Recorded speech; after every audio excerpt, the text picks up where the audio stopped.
शांति अज्ञानतिमिरान्धस्य ज्ञानाञ्जनशलाकया तस्मै श्रीगुरवे नमः। गुरुर्ब्रह्मा गुरुर्विष्णुः गुरुर्देवो महेश्वरः गुरुस्साक्षात् परब्रह्म तस्मै श्रीगुरवे नमः। అయిపోయిందా వినాయక చవితి అన్ని యాక్టివిటీస్? అంటే వినాయక చవితి కుదిరితే 9 రోజులు లేదా కనీసం 3 రోజులు అన్నమాట. సో నడుస్తూ ఉంటుంది. సో మీకు కుదురుతుందా లేదా? అయితే ఇవాళకి పెట్టాం. ఆయన ఏం చేయించుకుంటాడో ఆయన ఇష్టం. సో సరే, ముందు ఈ పాత ఒకసారి చూస్తుంటే రివిజన్. సో మొదటిది ఈ పృథక్త్వం మళ్ళీ వెళ్ళింది. పృథక్త్వం, అన్యోన్యాభావ, విజాయతీయత, ఈ మూడిటికి కొద్దిగా ఏమంటారు కన్ఫ్యూషన్ ఉంది నాకు ఈ మూడింటి మధ్యలో.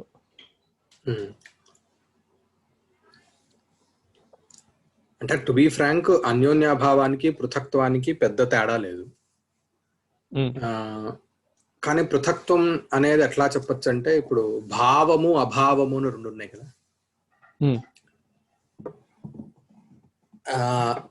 అలా తేడా చెప్పచ్చు. పృథక్త్వం అనేది భావ పదార్థము, అన్యోన్యాభావం అనేది అభావము. ఇది వేరుగా ఉండటం, ఇది అది కాదు. ఈ రెండింటికి తేడా ఏంటి?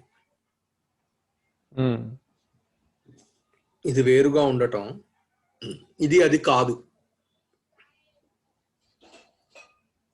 సో ఇది వేరుగా ఉండటం పృథక్త్వము, ఇది అది కాదు అని అనడం అన్యోన్యాభావం.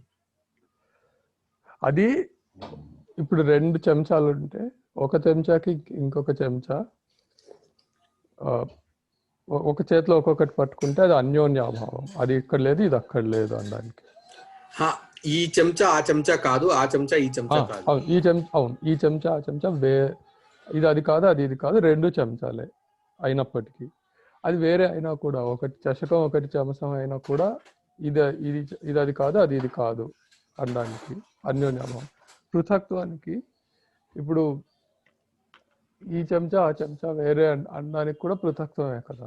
ఇది యునిక్ అని చెప్పడానికి, అది ఇది కాదు, ఇది అది కాదు అని వేరే. అంటే యాక్చువల్లీ ఇక్కడ వస్తుగా చెప్పాలంటే, ఇక్కడైతే జస్ట్ ప్రతీతి అంటే ఆ వ్యవహారంలో మార్పు. ఇదమస్మాత్ పృథక్, ఇదమస్మాత్ భిన్నం అనే మామూలుగా వ్యవహారాన్ని తీసుకుంటారు. యాక్చువల్లీ దీని మీద పెద్ద వివరణ చాలా చోట్ల కనిపించదు. పృథక్త్వాన్ని ఎందుకు విడిగా తీసుకోవాలి, అవసరం ఉందా లేదా అనే అంశం పైన పెద్దగా ఎక్కడా కూడా ఇదవరు అన్నమాట. ఇదమస్మాత్ పృథక్, ఇదమస్మాత్ భిన్నం, లేకపోతే ఇదం ఇదన్న, ఇది కూడా రాసుకోండి. ఇదం ఇదం న, ఘటః పటో న అనేది భేదాన్ని తెలుపుతుంది.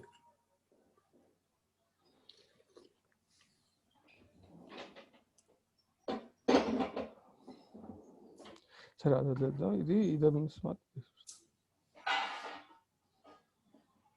నేను అటు తిరిగి ఇటు తిరిగి వారం మొత్తం మీద రకరకాల ప్లాట్ఫామ్స్ లో రకరకాల రీతుల్లో తర్క సంగ్రహాన్ని తిప్పి తిప్పి తిప్పి తిప్పి తిప్పి అవును చూస్తున్నాను, చాలా ఉన్నాయి.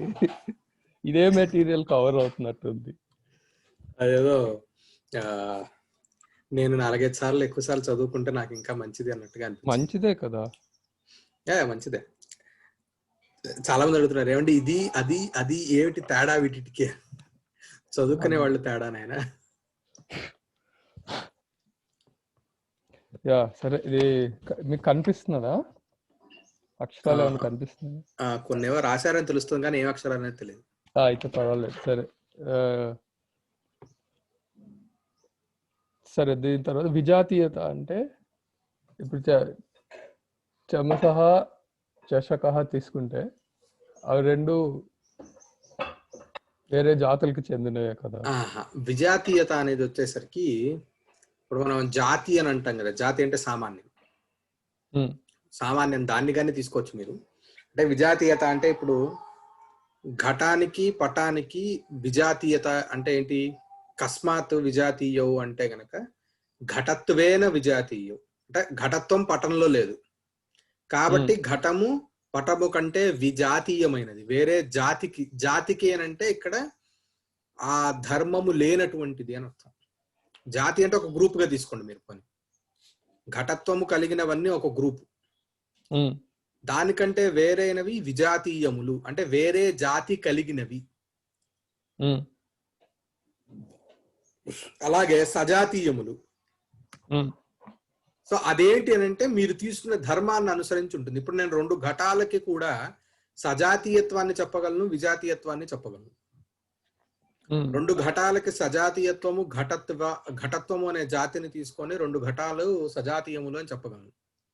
అలాగే తద్వ్యక్తిత్వం అంటే తద్ఘటత్వము ఏతద్ఘటత్వము అనేది తీసుకొని నేను మళ్ళీ చెప్పగలను. ఇండివిజువల్ గా ఒక ఎంటిటీ. ఇదేమిటి అంటే ఇది బాగా చెప్పాలంటే ఒక రకంగా గ్రూపింగ్ లేదా క్లాసిఫికేషన్ కి సంబంధించింది. విజాతీయత సజాతీయత భేదానికి సంబంధించినటువంటిది కాదు.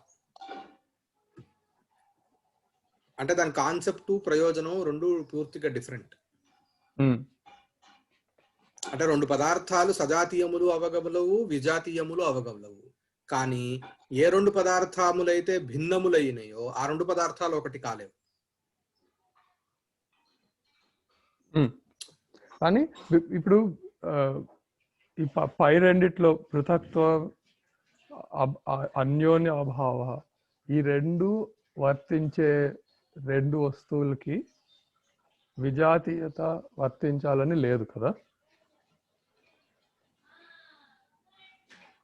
ఫర్ ఎగ్జాంపుల్ 2 చెంచాలు ఉన్నాయి, ఈ చెంచా ఆ చెంచా వేరే, ఏ చెంచా దానికి అదే యూనిక్. ఆ మాట తిరుగుతున్నది నాకు, కానీ 2 చెంచాలే. సో చెప్తున్నాను అదేంటంటే ఇట్ డిపెండ్స్ అపాన్ మీ వివక్ష. మీరేం చెప్పదలుచుకోవాలనుకుంటున్నారు. ఈ 2 చెంచాలు ఒకటే చెప్పాలనుకుంటే సజాతీయములు అని చెప్పొచ్చు. అక్కడ దాన్ని మీరు ఎలా క్లాసిఫై చేస్తారు? చెంచాలు, చెంచాత్వం అని తీసుకుందాం పని. చెంచా అనేది కూడా సంస్కృత పదమే. చెంచాతు తృణమయ పుమాన్ అని చెప్పని, అంటే ఎవడి మీద అయితే గౌరవం ఉండదో వాడిని చెంచా, మనం ఇప్పుడు చెంచాగిరి అని అంటాం కదా. చెంచాగిరిలోని చెంచా యాక్చువల్లీ కేమ్ ఫ్రమ్ సంస్కృతం. చెంచాతు తృణమయ పుమాన్ అని. సో ఈ చెంచాత్వం అనేది తీసుకున్న పని ఆ 2 చెంచాల్లో ఉన్నది ఏదో ఒక ధర్మం. ఆ ధర్మాన్ని అంటే ఆ 2 చెంచాల్లో అనుగతంగా ఉండేటువంటి ధర్మాన్ని తీసుకుంటే ఆ 2 సజాతీయాలని కాదు. తద్వ్యక్తిత్వం అనేది తీసుకున్నాం. తద్వ్యక్తిత్వం అనేది తీసుకున్నప్పుడు ఆ 2 చెంచాలు వేరైపోయింది. సో అక్కడ విజాతీయత సజాతీయత అనేది మీ వివక్షని అనుసరించి ఉంటుంది. కానీ ఈ భేదం అనేది ఉంది చూసారు, ఈ భేదం ఈ చెంచా ఆ చెంచా కంటే భిన్నము వేరైనది అని అన్నారు. ఇది అప్పటికి ఒకటి కాలేదు. ఈ 2 చెంచాలు ఒకటి ఎప్పుడు కాదు. ఈ చెంచానే అది కూడా అని ఎప్పుడు అని మీరు చెప్పలేరు. ఈ చెంచా ఈ చెంచానే, ఆ చెంచా ఆ చెంచానే.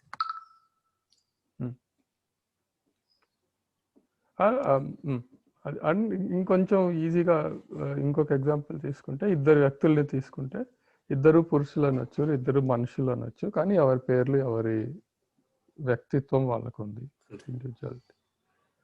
సరే, ఇవి అభావాలు 4 అనుకున్నాం కదా. ప్రాగభావ, ప్రధ్వంసాభావ, అత్యంతాభావ, అన్యోన్యాభావ. దీంట్లో ప్రాగభావ అంటే పుట్టుక నాశనం ఉన్న వాటికి పుట్టక ముందు అవి లేకపోవడం ప్రాగభావం. ప్రధ్వంసాభావం అంటే కరెస్పాండింగ్లీ అది నాశనం అయిన తర్వాత అది లేకపోవడం. అన్యోన్యాభావ అంటే ఇది అది కాదు, అది ఇది కాదు అని చెప్పడం, అందువల్ల అది లేకపోవడం. ఈ అత్యంత అభావం ఒక్కసారి మీరు చెప్తే. ఈ అత్యంత అభావం ఎప్పుడు ఉండేది, త్రైకాలిక, ఎప్పుడు లేనిదా ఎప్పుడు ఉండేదా? సారీ, అభావం ఎప్పుడు ఉండేది, పదార్థం లేకపోవటం, అంటే లేకపోవటం ఎప్పుడు ఉన్నది. అర్థమైంది. అది ఇంపాసిబుల్ స్టేట్ లాగా, అసలు అది ఎప్పుడు అవదు, లేదు అవదు. అర్థమైంది. సారీ, మర్చిపోయినది ఎక్కడో. సో ఎప్పుడు ఉండేది, కానీ అది మీకు ఎప్పుడు తెలుస్తుంది అని అంటే ఆ ప్రతియోగి లేనప్పుడు, అంటే అభావానికి ఒకటి ప్రతియోగి అని ఒకటి ఉంటుందని చెప్పాను. సో అది ఆ ప్రతియోగి గనక ఉంటే ఆ అభావం తెలియదు మనకి. ఆ ప్రతియోగి లేనప్పుడు ఆ అభావం తెలుస్తుంది. ఇది అత్యంత అభావం. దీనికే అది అనుకున్నాం కదా, ఆవుకి రెండు లేకుండా ఒకటే ఉండేటట్టు, అది గుర్రానికి ఏకశపవత్వం, అది అసంభవం. అది అసంభవం, ఇంపాసిబుల్ స్టేట్. మరి అత్యంత అభావ అంటే ఈ అత్యంత అభావం ఏంటి? అసంభవము అని అంటే అసలు ప్రాక్టికల్ గా ఎప్పుడు కుదరదు అన్నమాట. అలీక పదార్థములు అంటాం. అంటే ఇప్పుడేంటి, 3 చెవులు ఉన్నటువంటి కుందేలు, ఒక కొమ్ము ఉన్నటువంటి సంథింగ్ ఇట్లాంటిది అనుకోండి. అట్లాగా ఆవుకి ఒక గిట్ట అనేది కుదరదు. ఆవుకి ఎప్పుడు 2 గిట్టలే ఉంటాయి. సో ఇది ఆవుకి ఒక గిట్ట ఉండటం అనేది అసంభవి. కానీ ఈ అత్యంతాభావం ఏంటి అంటే, ఇప్పుడు నా దగ్గర ఉన్న ఫోన్ మీ దగ్గర లేదు. సో దీని అత్యంతాభావం అనేది ఇప్పుడు తీసుకుంటే ఇది అన్ని చోట్ల ఎప్పుడు ఉంది. ఇది అంటే ఇది లేకపోవటం, అది ఉన్న చోట తప్పితే మిగతా, అది ఉన్న చోట తప్పితే మిగతా అన్ని చోట్ల. ఇది ఉన్న చోట కూడా ఏమిటి అని అంటే, వస్తుగత్య చెప్పేది ఏంటి అని అంటే, ఇది ఉన్న చోట మాత్రం దీన్ని లేకపోవటం తెలియదు అని చెప్తారు.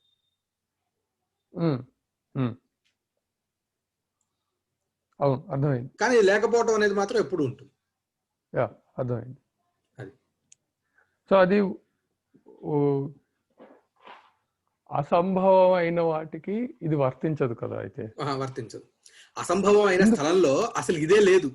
అంటే ఇప్పుడు ఏదైతే ప్రతియోగి అన్నామో ఆ ప్రతియోగి కుదరదు. అంటే 3 చెవులున్నటువంటి కుందేలు లేదు అని అంటే, అసలు 3 చెవులున్న కుందేలు ఉండటం అనేది సంభవిస్తే అది లేకపోవడం అనేది సంభవిస్తుంది. ఈ పాయింటే నాకు కొంచెం, సరే ఒక్క నిమిషం. ఇప్పుడు ఏమంటున్నాం మనం, ఉన్న వస్తువుకి అంటే ఉన్న వస్తువు అని చెప్పకూడదు, ఉండటానికి యోగ్యమైనటువంటి వస్తువు, అంటే ప్రసిద్ధమైనటువంటి వస్తువు అని తీసుకుందాం. అలాంటి దానికి అది ఉన్న చోట తప్పితే లేనన్ని చోట మిగతా అంతా అది లేనట్టే. కాబట్టి అది ఉన్న చోట కూడా దాని లేమి తెలియట్లేదు అని అనుకుంటే, అసలు ఉండడానికే వీలు కానిది 3 చెవుల కుందేలు, ఇంకేదైనా అసలు ఉండటానికే వీలు కానిది అది అన్ని చోట్ల లేదు అని అనుకోవచ్చు కదా. ఆ లేదు అనే దానికి ఇది లేదు అనే దానికి తేడా ఉంది. అంటే మనం తెలుగులో ఒక రకమైనటువంటి శబ్ద దారిద్ర్యం వలన, అంటే శబ్ద దారిద్ర్యం అంటే దాన్ని ఎక్స్ప్రెస్ చేసేటటువంటి సంస్కారం మనకి లేకపోవటం వలన మన పదాల వాడకంలో మనకి ఇది పోయింది అనమాట, స్వారస్యం పోయింది. యాక్చువల్ మనకు కూడా ఉంది. ఏమిటి అంటే అసత్ అనే పదం ఉంది. అసత్ అనే పదం, ఈ అసత్ అంటే ఏంటి? అలీకము, అసత్తు. ఈ పదాలు మనకు తెలుగులో కూడా ఇలాగే వాడతాం, ఇదే అర్థాల్లో వాడతాం. కానీ ఇప్పుడు మనం వాడట్లా. ఎందుకు అని అంటే మన దీని వల్ల అన్నమాట. లేదు అని అంటేస్తున్నాం, కానీ ఎప్పటికీ ఏదైతే పదార్థము ఉండటానికి కుదరదో దాన్ని అసత్ అని అంటారు. సో ఆ అసత్ పదార్థము యొక్క అభావం అనేది ఉండదన్నమాట. అసలు అసత్ అని అంటుంటేనే లేనిది. ఆ లేనిది వేరు, ఉండటానికి యోగ్యమైనటువంటి ఘటాదులు లేకపోవటం వేరు. రెండిట్లో తేడా ఉంది. ఇది మీ దగ్గర ఉండడానికి యోగ్యమైనటువంటి వస్తువే, కానీ లేదు. ఈ లేమి వేరు, ఇది ఈ లేకపోవటం వేరు. అసలు ఉండటానికే యోగ్యం కానటువంటి వస్తువు లేకపోవటం వేరు. దాన్ని అసత్ అని అంటారు, కానీ అభావం అనరు. అసత్తుకి అభావానికి చాలా తేడా ఉంది. అభావము ప్రతియోగిని సాపేక్షిస్తుంది, అసత్ అనేది అసలు లేదు, అంతే. దానికి అభావం అనేది అంటే ఇది ఎట్లాంటిది అంటే, అదేంటిది,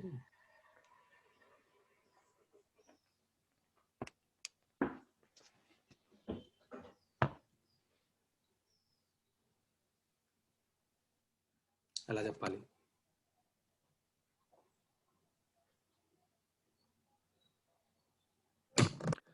ఇప్పుడు అసత్ అంటే ఈ మూడు చెవులు కుందేలు ఉదాహరణగానే అనుకోవచ్చు కదా. అసలు ఉండడానికి యోగ్యత లేనిది కాబట్టి అది లేకపోవటం అనేది అసలు ఎక్కడి నుంచి వస్తుంది? అంటే లేకపోవటం అనే కాన్సెప్ట్ ఉండటాన్ని అపేక్షించి ఉంటుంది. నాకు అర్థమవుతున్నది కానీ అవ్వట్లేదు. ఆ గ్రే ఏరియాలో ఎక్కడో ఉండిపోయింది ఇది. ఎందుకంటే ఇప్పుడు ప్రాగభావం అనేది ఖచ్చితంగా పుట్టుక నాశనం ఉన్న వాటికే వర్తిస్తుంది అని అనుకుంటాం. ప్రధ్వంసాభావం కూడా దానికే తర్వాత స్టేట్కి. అది ఉన్నంతసేపు మాత్రం, అది లేని చోటంతా అత్యంత అభావం, అది ఉన్న చోట కూడా అత్యంత అభావం, కాకపోతే అది తెలియట్లేదు. అన్యోన్యాభావం అంటే రెండు ఉంటే ఇది అది కాదు, అది ఇది కాదు. కానీ అసంభవం అంటే అసలు ఎప్పటికీ అది ఉండదు. అలాంటప్పుడు దాన్నే పర్మనెంట్గా ప్రాగభావంలో కానీ ఉందని అనుకోవచ్చు కదా. అది తయారయ్యే ముందు అది దాని లేమి, అది ఎప్పటికీ తయారవ్వదు, కాబట్టి ఇన్ఫినిట్గా ప్రాగభావంలోనే ఉండిపోతుంది. ఆర్ ఆల్టర్నేటివ్లీ అది ఎప్పటికీ ఉండదు, కాబట్టి అత్యంత అభావం, అన్ని చోట్ల అత్యంత అభావం, అది ఉన్న చోట తెలియట్లేదు అనుకోవడానికి. అంటే ఈ నాలుగు, ఈ ప్రాగభావము, ప్రధ్వంసాభావము, అత్యంతాభావము, అన్యోన్యాభావము, ఈ నాలుగు అభావాలలో ఉన్నటువంటి సమానమైనటువంటి విషయం ఏంటి అని అంటే, దానికి ఒక ప్రతియోగి అనేది ఉన్నది. ప్రతియోగి అనేది ప్రసిద్ధమైనది. అవును, ప్రసిద్ధమైనటువంటి ప్రతియోగి ఉంటేనే కుదురుతుంది. ఆచ్ఛాదితంగా ఇది ఈ నాలుగింట్లో ఉన్నటువంటి ఒకానొక సామాన్యమైనటువంటి విషయం. అది మనకి అసత్తు దగ్గరకు వచ్చేసరికి అంటే ఇప్పుడు అభావం ఎప్పుడు కూడా కేవలం అభావం ఉండదని ఎప్పుడు అనుకున్నాను కదా. లేకపోవటం అనేది ఎప్పుడు కేవలం అదొక్కటే అలా ఉండదు, దానికి ఎప్పుడు ఒక తోకా తల ఉంటుంది. అవును అవును. సో అలాగా ఇప్పుడు దేనికైతే ఏదైతే తల ఆరల్స్ తోకా అని అనుకుంటున్నామో అది దాని యొక్క ఎగ్జిస్టెన్సే కేవలం బౌద్ధికం. కేవలం బౌద్ధికం అనమాట. అంటే ఏంటి, మనము ఇప్పుడు 3 చెవుల కుందేలు అంటే యాక్చువల్లీ మనకు ఎలా ప్రతీతి కలుగుతుంది అంటే 3 చెవులు మనకు కనిపిస్తాయి, కుందేలు కనిపిస్తుంది. ఈ రెండిటికి యాక్చువల్లీ సంబంధం అనేది కుదరదు. అది కుదరంది యాక్చువల్లీ లోకల్లో. కుందేలు ప్రసిద్ధమే, 3 చెవులు ప్రసిద్ధమే. 3 చెవులు కలిగినటువంటి కుందేలు మనకి తెలియదు అన్నమాట. సో ఈ పదార్థం ఏదైతే ఉన్నదో ఇది కేవలము ఒక ఏమంటారు, హైపోథీసిస్ అనకూడదేమో దాన్ని ఏమంటారు నాకు తెలియదు. అదొక ఊహ మాత్రమే, అదొక ఊహ మాత్రమే అనమాట. ఊహ వరకే దానికి పరిమితం, కానీ అది వస్తుస్థితికి వాస్తవికంగా అది పరిణమించడానికి ఆస్కారం లేనటువంటిది అనమాట. సో ఏదైతే వాస్తవికంగా పరిణమించడానికి ఆస్కారం లేనిదో దానికి ఉండుటయే లేనప్పుడు లేకుండుట ఎక్కడి నుంచి వచ్చింది? ఇదే యాక్చువల్లీ ఇదే నా పాయింట్ ఎగ్జాక్ట్లీ. ఇప్పుడు ఉండుటే లేని దానికి సర్వదా లేకుండుటే కదా, సర్వత్రా సర్వదా లేకుండుటే దానికి. అవును, లేమే కదా, అప్పుడు ఆ లేమి ఉన్నట్టే కదా. అదే చెప్తున్నా.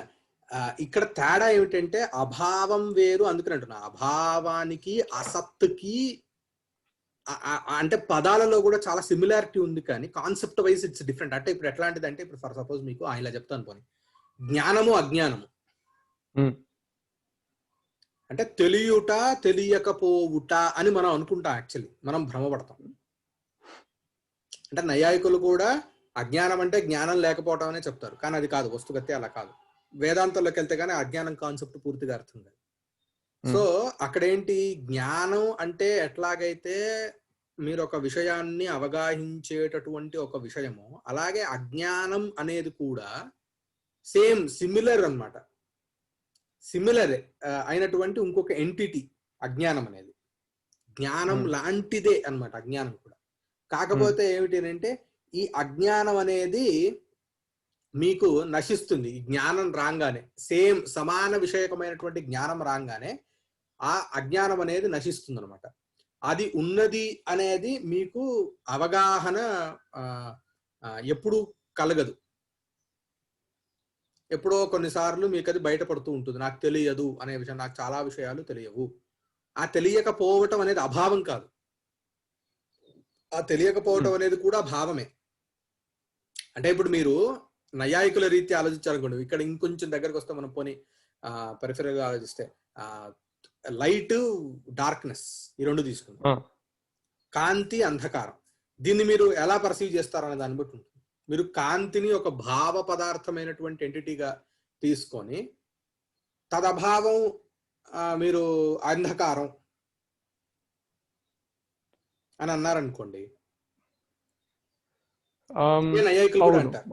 మామూలుగా అంధకారం అలాగే నిర్వచిస్తాం కదా, కాంతి లేకపోతే అది అంధకారం, అది అంధకారం, అది అంధకారంగా నిర్వచిస్తారు కదా. దాని ఆపోజిట్ కూడా చెప్తారు కదంటే, అంతా అంధకారం ఉంటుంది, కాంతి ఉన్న చోట అంధకారం లేదు. కాబట్టి అంధకారాన్ని కూడా కాంతి లాంటి ఇంకొక ఇండివిజువల్ ఎంటిటీగా తీసుకోవటం వెనకాల, అంటే ఇక్కడ ఏంటంటే రెండు ఉంటాయండి. కొన్ని లాజికల్ అంటే దాన్ని ఎలా చెప్పాలంటే లాఘవము అని అంటాం. అంటే మనం ఇన్ని కల్పించుకుంటూ వెళ్తే గౌరవం అయ్యా ఎందుకు, అందుకని అంటే అదేంటంటే ఒక షార్ట్ కట్ లాంటిది అనమాట. అది వేరు, వాస్తవికంగా అదేమిటి అనే విచారణ వేరనమాట. సో అంటే వాస్తవికంగా ఆలోచిస్తే కనుక ఇప్పుడు తేజస్సు లాగానే తమస్సుని తీసుకుంటే పెద్ద వచ్చే ప్రాబ్లం ఏం లేదు. యాక్చువల్ అది కూడా సపరేట్ ఎంటిటీగా తీసుకుంటే చాలా ప్రయోజనాలు చేకూరుతాయి. సో అలాగా ఇప్పుడు జ్ఞానము అజ్ఞానము, అలాగే సత్తు అసత్తు. అసత్ అంటే మీరు సత్తు యొక్క అభావం అంటారా, లేదా సత్తు లాంటిదే ఇంకొక పదార్థం అంటారా? ఇప్పుడు మనం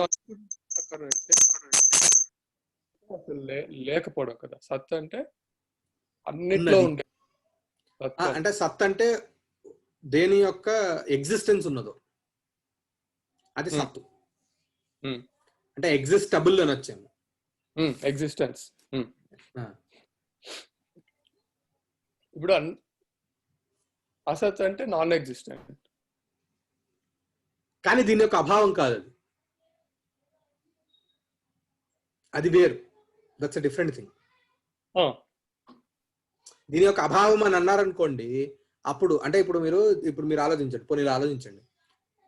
అసత్ అనేది సత్తు యొక్క అభావం అని అన్నారనుకోండి, ఇప్పుడు ఘటము సత్తు, ఘటము యొక్క అభావం పటంలో ఉంది కాబట్టి పటం అసత్తా కాదు, అది సత్తే. కానీ అసత్ అంటే ఏంటి అని అంటే, దేని యొక్క సత్తా అసంభావితమో అది అసత్తు. మీరు సత్తు యొక్క అభావం అని తీసుకుంటే చాలా చోట్ల అసత్వం ఉండాల్సి వస్తుంది, అన్నిట్లో అసత్వం ఉండాల్సి వస్తుంది. చాలా రకాలుగా నేను చాలా వాటిలో సత్తు యొక్క సత్వ అభావాన్ని నేను చూపించగలను. అంత మాత్రాన అవన్నీ అసత్తులు అయిపోలా. కాబట్టి అభావము అసత్తు అని చెప్పడంలో ప్రాబ్లం ఉంది. అందుకని సత్తు లాంటిదే ఇంకొకనొక ఎంటిటీ, సపరేట్ ఎంటిటీనే అసత్ అనేది.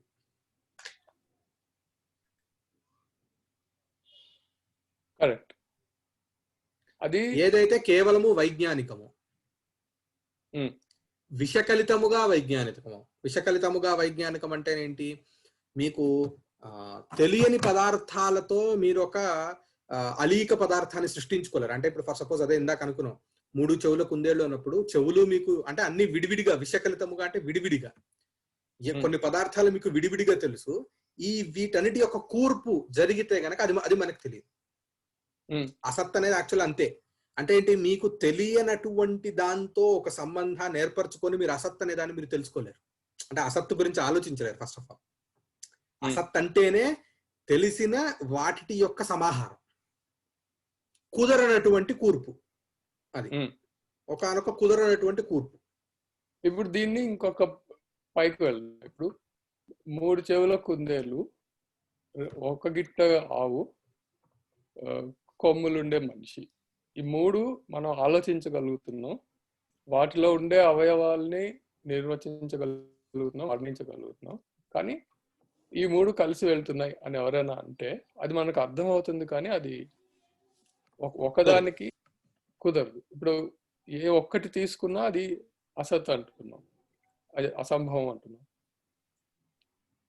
అందులో మళ్ళీ డిగ్రీస్ ఉంటాయా అంటే మన ఈ డెఫినేషన్ స్కీమ్ లో ఒకటైనా ఒక యూనివర్స్ ఆఫ్ దమ్ అయినా సమానం అంటున్నాం. అంటే అసంభవం ఏం కదా, ఒకటైతేనేమి ఒక ఊరంతా చెవులు ఉంటాయి అంటే 3 చెవులు అంతే. సరే, నెక్స్ట్ ది సరే, ఇది బేసిక్ గా డెఫినేషన్స్ ఇష్యూ దగ్గరే. కాకపోతే వ్యావృత్తి అంటే ఏంటి? వ్యావృత్తి అంటే ఇతర భేద అనుమితి అని అంటాం, లేకపోతే ఇతర భేదం వరకు తీసుకోండి. వేరే దానితో వేరగుట, లేకపోతే వేరుగా ఉండుట, అన్యోన్యాభావం అన్నాం కదా, చివరికి దానిలోకి వెళ్తుంది. అక్కడ మీకు విశేషం దగ్గర వచ్చింది కదా, నిత్యద్రవ్య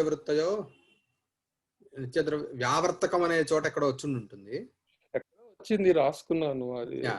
అంటే ఏం లేదు, ఇప్పుడు ఈ పరమాణు వై పరమాణు ఎక్స్ పరమాణు వై పరమాణు కంటే భిన్నము అని చెప్తున్నాం కదా, ఈ పరస్పర భేదాన్నే వ్యావృత్తి అంటాం.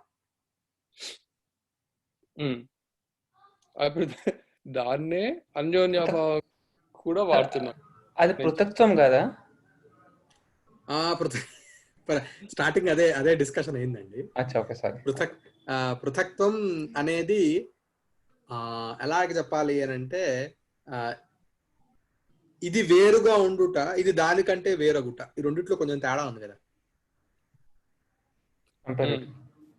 అంటే అదే, ఇది భావ పదార్థం ఒకటి, ఇంకోటి అభావ పదార్థము అని ఇంకో కూలంకషంగా చెప్పచ్చు అన్నమాట.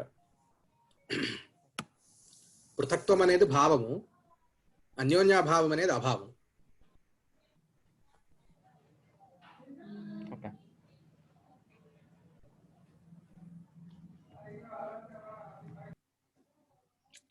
మనం ఈ వీడియో రికార్డింగ్ పెట్టినప్పటి నుంచి రాయటం అలవాటు పోయింది కాబట్టి కొంచెం క్యాచప్ అవ్వాల్సి వస్తుంది. కానీ మంచిదే, ఈ రికార్డింగ్లు మళ్ళీ వింటే ఇవన్నీ రాసుకోవడానికి వీలవుతుంది. మీరు మళ్ళీ వింటున్నారా? వింటున్నాను కాబట్టే ఇంత చిట్టా తయారు చేసుకొచ్చాను ఇక్కడ. ఏది ఈజీ అయిపోతుందని అనుకోకండి, వదలను. ఇది చాలా కొడుతుంది, నాకు అస్సలు సెట్ అవ్వట్లేదు. ఓకే, ఫైన్ పాయింట్స్ ఉన్నాయి అటు ఇటు. మీరు మంచి ఫామ్ లో ఉన్నారు కదా, ఇప్పుడు రోజుకి 5-6 ఇదే రాయిస్తున్నారు, మంచి టైం. నేను ఫామ్ లో ఉన్నా లేదో నాకు తెలియదు. కాకపోతే ఒక్కటి ఏంటంటే, నలుగురికి చెప్పడానికి వచ్చేసరికి ఇప్పుడు విద్యార్థుల్ని అంటే ఒక్కొక్కడు ఒక్కొక్క టైప్ లో ఉన్నారు. సో వాళ్ళని బేస్ చేసుకొని ఒక్కొక్కళ్ళకి ఒక విషయాన్ని ఏదో చాలా విస్తృతంగా తెలియకుండా వెళ్ళిపోతుంది, ఇంకొకళ్ళకి ఇంకో చోట విస్తృతి పెరుగుతుంది అనమాట. అవును, అదే మంచి. ఆ గురుగారులు ఏ రోజున కూడా తర్క సంగ్రహం మీద ఇంత టైం అయితే ఖచ్చితంగా వెచ్చించలేదు. అంటే మేము తర్క సంగ్రహం అనే కాన్సెప్ట్ మేము సంవత్సరం పాటు చదివినా, బట్ ఇంత ఇలా మేము పూర్తిగా ఇలా చేసింది లేదనమాట అప్పట్లో. అది అప్పట్లో ఏంటంటే ఇంత కెపాసిటీ కూడా ఉండదు. ఏదో చెప్పారు, తొందరగా చెప్పారు, వెళ్ళిపోదాం. 40 minutes తర్వాత చెప్తే మా నిద్ర వచ్చేది అనమాట. 40 నిమిషాలు మా పాఠం. సో 40th minute దాటింది అని అంటే గనక ఆయన ఏం చెప్పినా మాకు అన్ని ఇలా వెళ్ళిపోతుంటాయి అనమాట. అదే మొన్న మాకు యాక్చువల్లీ ఇక్కడ ఇప్పుడు గురుకులం అనే ఇది పెట్టారు. సో దానిలో కూడా పొద్దునుంచి సాయంత్రం వరకు వాళ్ళకి 7 to 8 సెషన్స్ పెట్టేస్తే అసలు చదువుకోవడానికి ఎక్కడి నుంచి సేపు వాళ్ళకి ఇన్ఫర్మేషన్ వాళ్ళ మీద రుద్దటమే కానీ డైజెస్ట్ చేసుకోవడానికి టైం దొరకట్లేదు. ఇంకొకటి ఏంటంటే భాష, ఇది కూడా వస్తుంది ఇష్యూ. నాకు తెలుగే సరిగ్గా రాదు, సంస్కృతం అసలే రాదు. ఆ రెండు పెట్టి ఇది కొంచెం భాష బాగా వచ్చిన వాళ్ళకి ఇంకొంచెం సులువుగా అయిపోతుంది. సరే, ఆవృత్తి అయిపోయింది. వ్యవహారం అంటే మనం ఏమనుకున్నాం, జ్ఞానజనక శబ్ద ప్రయోగ అని. ఉమ్, అంటే ఇప్పుడు మళ్ళీ ఆ జ్ఞానం దాంట్లోకి దిగాల్సి వస్తుంది. కానీ అదర్వైజ్ ఇన్ జనరల్ ఏ శబ్ద ప్రయోగం వల్ల అయినా సరే పక్క వాళ్ళకి ఏదైనా అర్థం అయితే అది వ్యవహారం. ఇందులో అంతే. నాకు మెయిన్ ఇదేంటంటే, చెప్పే వాళ్ళకి, ఆ శబ్దం ప్రయోగం చేసే వాళ్ళకి కూడా జ్ఞానం ఉండాలా, దానికి కేవలం అర్థం బుద్ధ్వా శబ్దరచన అని ఉంది. అర్థం బుద్ధ్వా శబ్దరచన. మీరు అర్థాన్ని తెలుసుకోకుండా మీరు శబ్ద ప్రయోగమే చేయలేరు. శబ్ద ప్రయోగం చేయాలంటే, అంటే శబ్ద ప్రయోగం చేసి మీరు ఒక వ్యవహారం చేయాలనుకోండి, మీరు దాని గురించి ముందర ఆలోచిస్తేనే మీరు ఆ ప్రాసెస్ లో వెనకాల జ్ఞానం అనేది వెనకాల ప్రీరిక్విజిట్ అనమాట దానికి. అంటే శబ్దాన్ని కేవలం మీరు అనొచ్చు. ఇప్పుడు చాలా మంది వేదం చదివేస్తున్నారు కదండి, వాళ్ళకి దాని అర్థం కూడా తెలియదు కదా అని అంటే, అది శుకవత్. అంటే చిలుక కూడా మళ్ళీ మళ్ళీ అంటే శబ్దాన్ని మనం చెప్పిన దాన్ని కేవలం అనుకరిస్తుంది. అది శబ్ద అనుకరణం. అంటే అది దాన్ని ధ్వని అనుకరణం అనాలి. శబ్దానికి ధ్వనికి తేడా ఉంది. అర్థాన్ని గ్రహించి, అంటే ఏ శబ్దం అయితే అర్థాన్ని వహిస్తుందో అది శబ్దం అవుతుంది, ఏదైతే అర్థాన్ని వహించదో అది ధ్వని అవుతుంది. సో ఎవరైనా సరే ఇప్పుడు ఈ మిగతా ఉన్నది ఉన్నట్టు అప్పచెప్పేవాళ్ళు ఏదైతే ఉన్నదో అక్కడ అది ధ్వని అనుకరణం అవుతుంది, అది అనుకరణం అవుతుంది, కానీ అది శబ్దరచన వ్యవహారం కింద. అది కాకుండా ఇంకొక ఉదాహరణ తీసుకుంటే, ఇప్పుడు చిన్న పిల్లలు ఉన్నారు, పసిపిల్లలు, వాళ్ళు మాట్లాడేవి వాళ్ళకి స్పష్టంగా అర్థం కాదు, మన భాషలోనూ మాట్లాడదు. కానీ వాళ్ళు ఏడిస్తే ఎందుకు ఏడుస్తున్నారో మనకు తెలిసిపోతుంది. వాళ్ళకి 2-3 నెలలు వచ్చేసరికి వాడు ఆకలితో ఏడుస్తున్నాడా, డైపర్ నుండి ఏడుస్తున్నాడా, ఇంకెందుకు ఏడుస్తున్నాడో మనకి తెలిసిపోతుంది. అక్కడ మీకు ప్రమాణం, అనుమానం, ఇన్ఫరెన్స్, యు ఇన్ఫర్ థింగ్స్ ఎప్పుడైనా. లేదు అంటే ఇక్కడ 2 రకాలుగా ఉన్నాయండి, 2 రకాలుగా ఉన్నాయి. ఇప్పుడు అంతెందుకు, నేను ఇట్లా అన్నా, ఎవరినో చూసి ఇట్లా అన్నా, నేనేం మాట్లాడలా, ఇట్లా అన్నావండి, ఇది చేష్ట. వాడికి అర్థమైంది, వాడు వచ్చాడు. అయినంత మాత్రాన దీనికి అర్థ అవబోధకత్వం ఉందని అర్థం కాదు. అంటే ఏంటి, ఇది అర్థాన్ని డైరెక్ట్ గా చెప్పదు, ఇది ఒక శబ్దాన్ని ట్రిగర్ చేసి ఆ శబ్దం ద్వారా అర్థాన్ని బోధింపజేసి దాని నుంచి ప్రాసెస్ అయి వస్తుంది అనమాట. అంటే వాడు మనస్సులో, అంటే ఇప్పుడు ఇట్లా అన్నాడు, సో ఇట్లా అనడానికి రా అని అర్థం. అంటే రా అని అర్థం అంటే రా అనే శబ్దానికి దీనికి ట్యాగ్ అయి ఉంటుంది. సో నేను ఇది అనగానే ఓహో వాడు రా అని అన్నాడు అని అభిప్రాయపడుతున్నాడు అని అనుకొని వాడు వస్తాడు. సో ఇది ఇక్కడ ఇన్ఫరెన్స్ అనమాట. అంటే ఇప్పుడు మీరు ప్రవర్తించడానికి రకరకాల కారణాలు ఉంటాయి. ప్రవర్తించడం అంటే ఏంటి, మీరు రియాక్ట్ అవ్వడానికి రకరకాల కారణాలు ఉంటాయి. సో అక్కడ ప్రతి చోట మీకు అర్థం అవ్వటం, అంటే రెస్పాండెంట్ ఎవడైతే రెస్పాండ్ అవుతున్నాడో వాడికి అర్థం అవ్వటం అనేది ముఖ్యం. ఆ అర్థం ఏదైతే ఉన్నదో ఆ అర్థం శబ్దం వలన వచ్చిందా, చేష్ట వలన వచ్చిందా, ధ్వని వలన వచ్చిందా, అది సినారియో టు సినారియో మీకు డిఫర్ అవుతుంది. అది సరే, కానీ బేసిక్ గా నా ఇదేంటంటే, ఇప్పుడు మనకు అన్నిట్లో వ్యవహార హేతు అని వస్తూ ఉంది. వ్యవహారం అంటే ఏంటని చూస్తే జ్ఞానజనక వ్యవహారం ఉంది. ఇందులో ఈ జ్ఞానం అనేది చూస్తే అది వినే వాళ్ళకి జ్ఞానజనక శబ్ద ప్రయోగం అంటే అది ఎక్కడ జనిస్తోంది ఆ జ్ఞానం అనేది వినేవాడే. మీరు అసలు బయటికి ఎప్పుడు శబ్ద ప్రయోగం చేస్తారు, మీరు ఏమైనా చెప్పాలనుకుంటే, అంటే కమ్యూనికేట్ చేయాలనుకుంటే, కమ్యూనికేట్ అంటేనే మీరు కాకుండా ఇంకోటి ఉన్నాడు. అవును. ఇప్పుడు సరే, ఇది కొంచెం టాంజెన్షియల్, కానీ ఇప్పుడు టేప్ రికార్డర్ ఉంది, ఆర్సిన్ ఏదో ఉంది, అందులో శబ్దం వచ్చేటప్పుడు అది అసలు యంత్రం, దానికి ఏ అర్థం కాదు ఫస్ట్ ఆఫ్ ఆల్. రెండోది, అది చెప్పేటప్పుడు చెప్పే వాళ్ళకి కూడా జ్ఞానం పుడుతోంది అని అనలేం, వాళ్ళు ఉండకపోవచ్చు కూడా ఇప్పుడు, కానీ వినే వాళ్ళకి జ్ఞానం పుడుతోంది. ఎప్పుడైనా చెప్పే వాళ్ళకి జ్ఞానం పుడితేనే వాళ్ళు చెప్పగలరు అని అనుకోవడం నాకు కొంచెం సాలిడ్ గ్రౌండ్ మీద అనిపించలేదు. సింపుల్ సార్, ఇప్పుడు మీరు టేప్ రికార్డర్ ఇవన్నీ మీరు కృత్రిమం. టేప్ రికార్డర్ కూడా ఒక మనిషిని అపేక్షిస్తుందిగా. అంటే మీరు ఒక టేప్ రికార్డర్ పెట్టి ఒక బ్లాంక్ టేప్ ను పెడితే అదైతే పనిచేయట్లేదు.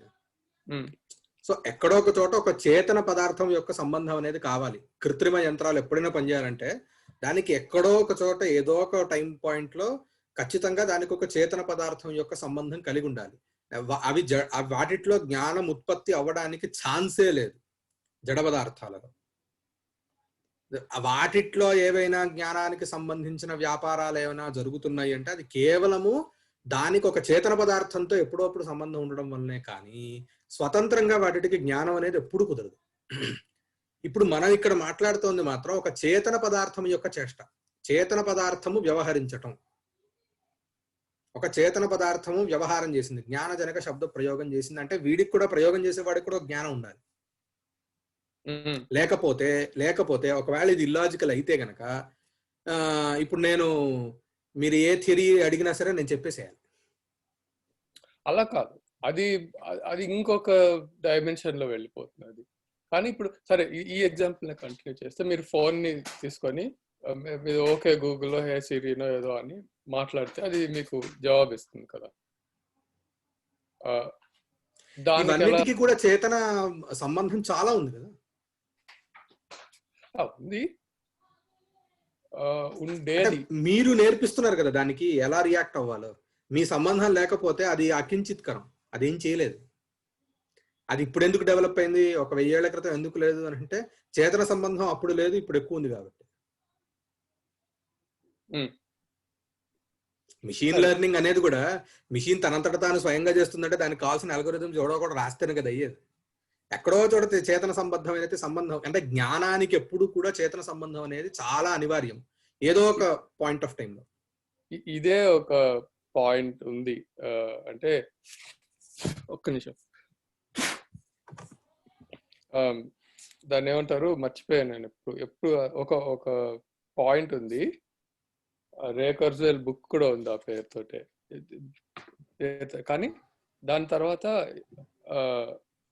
మెషిన్స్ వాటంతట అవే ఇండిపెండెంట్ అయిపోతాయి అని. అదే అదే అదే చాలా ట్రాన్సెండెన్స్ అనేవో సినిమాలు కూడా వచ్చాయి దీని మీద. అది కాదు, ఈ బుక్ పేరు చెప్తాను ఒక్క నిమిషం. ఇది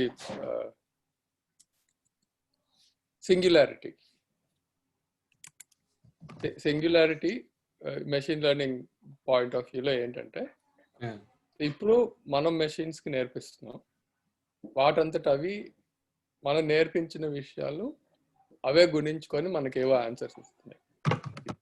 ఫోన్లో హే గూగుల్ ఇవాళ వెదర్ ఎలా ఉంది అని అడిగితే అది చెప్పగలుగుతుంది, ఎందుకంటే అది అందులో బోల్డ్ అని కాంపోనెంట్స్ ఉంటాయి. కానీ వీళ్ళు పాయింట్ ఏంటంటే, కొన్ని రోజుల తర్వాత మనం నేర్పించక్కర్లేదు, మెషిన్స్ కి నేర్పించేసుకుంటాయి, వాటంతట అవి ఇండిపెండెంట్ గా ఇంటెలిజెంట్ అయిపోతాయి అని. అప్పుడు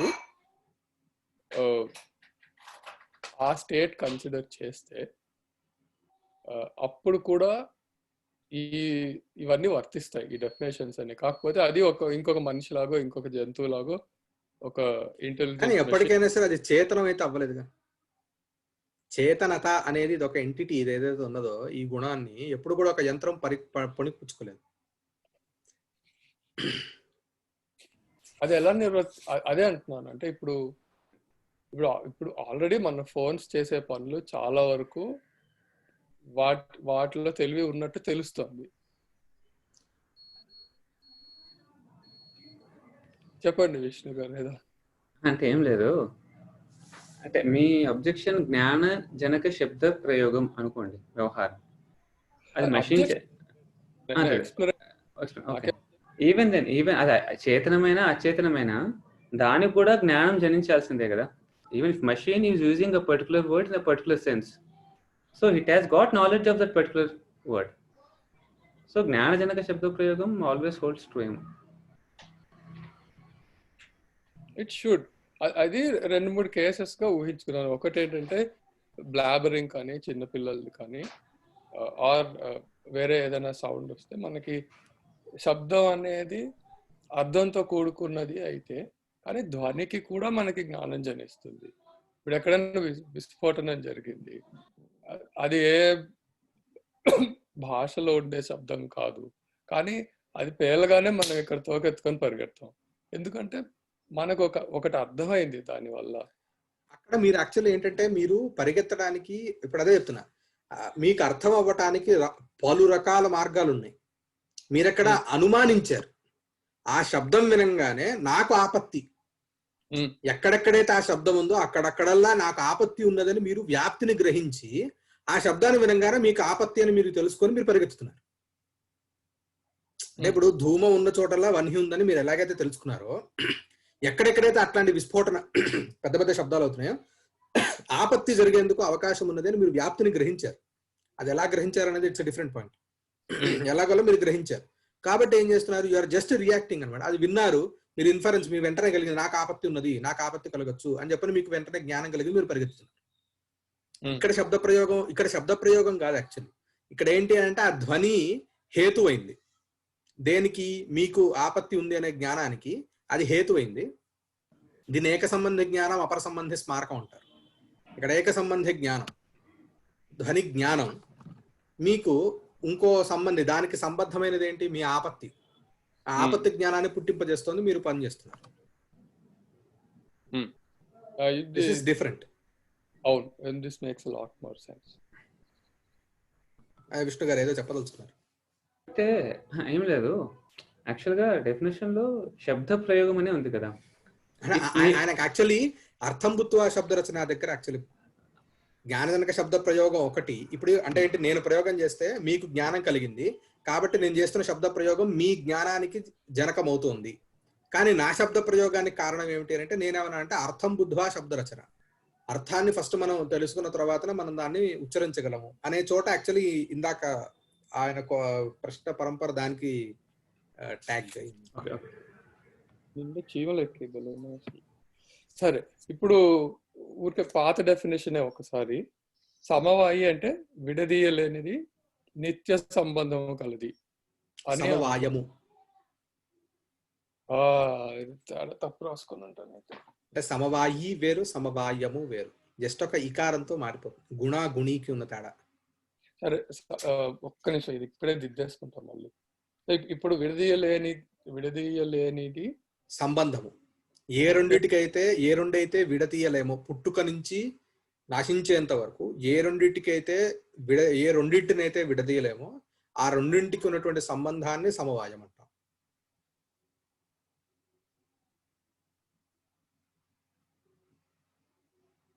కానీ ఇది పుట్టుక నాశనం ఉన్న వాటికే నిర్వచిస్తున్నాం మనం. ఇప్పుడు ఇది 2-3 చోట్ల వచ్చింది, అందుకు నాకు మళ్ళీ అది వెళ్ళి చూసుకుంటే నాకు ఇంకా ఏదో కొంచెం ఉండిపోయింది. ఏంటంటే సమవాయము అంటే విడదీయలేని నిత్య సంబంధము అనుకుంటే, అది ఎప్పుడు ఎలాంటి వాటికి సమవాయము వర్తిస్తుంది అసలు అనుకుంటే, కేవలం పుట్టుక నాశనం ఉన్న వాటికే, అవి పుట్టినప్పటి నుంచి నాశనం అయ్యే వరకు వాటితో పాటు ఉండడమే సమవాయమా? అంటే ఇక్కడ ఏదో ఒకటైనా కనీసం పుట్టుక కలిగింది ఉండాలి. అంటే ఇప్పుడు ఎట్లా అంటే, ఇప్పుడు 2 ఉన్నాయి. ఇప్పుడు ఘటాన్ని తీసుకున్నాను అనుకోండి, ఘటంలో ఉన్న రూపం, కలర్ ఏదైతే ఉన్నదో, ఈ ఘటానికి ఆ కలర్ కి ఉన్నటువంటి సంబంధం సమవాయము అని అన్నాను. ఘటం పుట్టిన దగ్గర నుంచి ఘటం నశించేంత వరకు దాని కలర్ దాంతో పాటే ఉన్నది. కలర్ అని, అది ఏ కలర్ అనేది డిఫరెంట్, అది నలుపు అవ్వచ్చు, అది మారచ్చు, కలర్ మారచ్చు, కానీ కలర్ అనేది మాత్రం ఎప్పుడు ఉంది. కలర్ యొక్క స్పెసిఫిక్స్ మారచ్చేమో కానీ కలర్ అనేది మాత్రం ఇది మాత్రం అది ఎప్పుడు కలిగి ఉంటుంది. కలర్ లెస్ అనేది ఎప్పుడు ఉండదు అనమాట అది. సో ఈ రెండింటికి ఉన్న స్థలంలో ఇప్పుడు మీరు చూస్తే ఘటము పుట్టుక కలిగిందే కాబట్టి కలర్ కూడా పుట్టుక కలిగిందే. ఈ రెండు పుట్టుక కలిగినది, నాశనం కలిగినవి. కానీ ఇప్పుడు మీరు ఆత్మ దగ్గరకు వచ్చారనుకోండి, జ్ఞానము ఆత్మలో పుడుతుంది. ఆత్మకి జ్ఞానానికి ఉన్న సంబంధం కూడా సమవాయమే. కానీ జ్ఞానమే ఇక్కడ పుట్టుక కలిగింది, ఆత్మ పుట్టుక కలిగింది కాదు. కాబట్టి జ్ఞానము పుట్టుక కలిగిన దగ్గర నుంచి నశించేంత వరకు ఆత్మతోనే సంబద్ధమై ఉంటుంది. ఆ స్థలంలో కూడా సమవాయమే సంబంధం అవుతుంది. కాబట్టి రెండింటికి, అంటే సంబంధం అంటే రెండు ద్వినిష్ఠ కదా, ఎప్పుడైనా సరే సంబంధం రెండింటికి ఉండాలి కదా. ఆ రెండింటిలో ఏదో ఒకటైనా కనీసం ఎప్పుడు పుట్టుక నాశనము కలిగినదై ఉండాలి. ఒక్క నిమిషం ఇది రాసేసుకుంటాను నేను.